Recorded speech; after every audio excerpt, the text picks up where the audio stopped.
I step onto the train, the cold metal beneath my feet echoing the chill in my heart.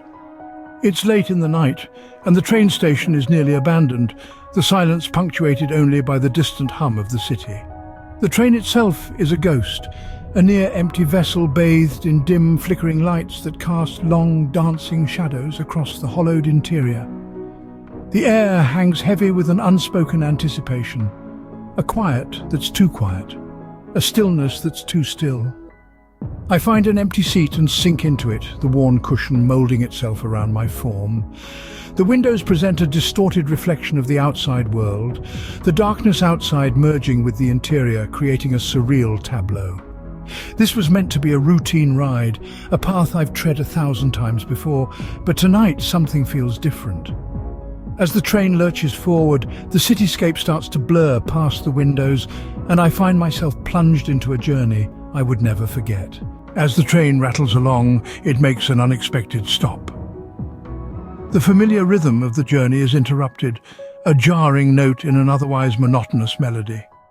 The doors slide open with a hiss, and a group of newcomers step onto the train. Their arrival is not what unsettles me, rather it is their demeanour. An eerie smile is plastered on each face, an odd uniformity in their expressions that never seems to waver or fade. Their eyes glint with an unidentifiable light, their laughter echoes hollow and devoid of genuine mirth. They don't mingle with the rest of us, the regular passengers. They stick to their own, an insular group that seems oblivious to the discomfort they are causing. Their conversations are a murmur, words that are lost in the hum of the train, but their laughter, that laughter is a haunting serenade that dances on the edges of our consciousness. In the confines of the train carriage, their presence is overwhelming, a haunting melody that seeps into the corners, filling the space with an unease that clings like a second skin. Their smiles are a mask, a facade that hides something behind the veneer of joviality. It's disconcerting, their unwavering cheerfulness in the face of the weary, late-night travellers. The more I watch them, the more unsettling they become. Their smiles seem to stretch wider, their laughter grows louder, their eyes shine brighter. They are an anomaly, a puzzle piece that doesn't fit, yet they seem blissfully unaware of the ripples they are causing. Something about them sent a shiver down my spine, an unsettling feeling I couldn't shake off. Their presence is an enigma, a question mark that hangs in the air, a mystery that I'm not sure I want to unravel. The train rattles on, but the echo of their laughter still lingers, a haunting reminder of the passengers that have unsettled the calm of the night. The train operator's voice crackles over the intercom, a stark warning slicing through the quiet.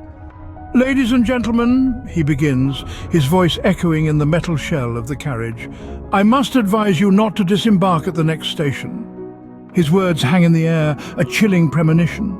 The next station, he explains, is not a place for the faint-hearted. It's an unknown entity, a place that doesn't appear on any map, a phantom stop that exists only in whispered stories and hushed fears.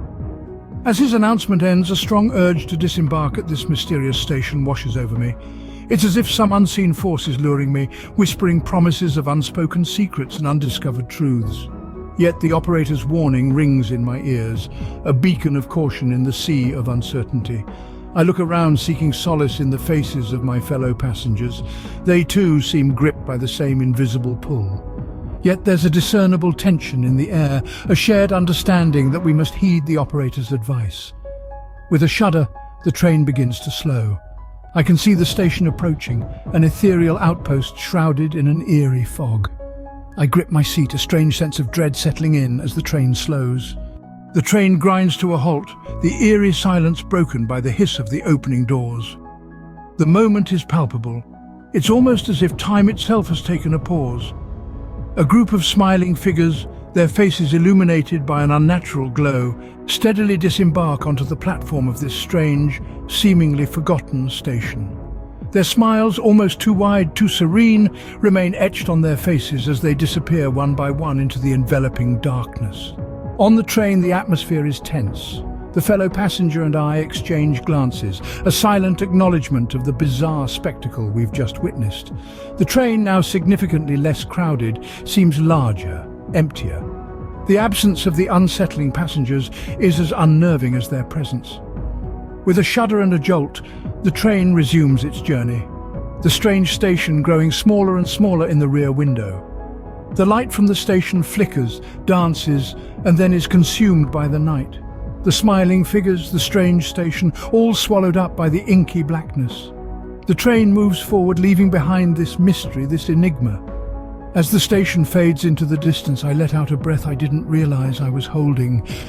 The relief is palpable, yet the unease lingers, a reminder of the surreal encounter. There is a sense of unfinished business, a tale that is yet to unravel its secrets.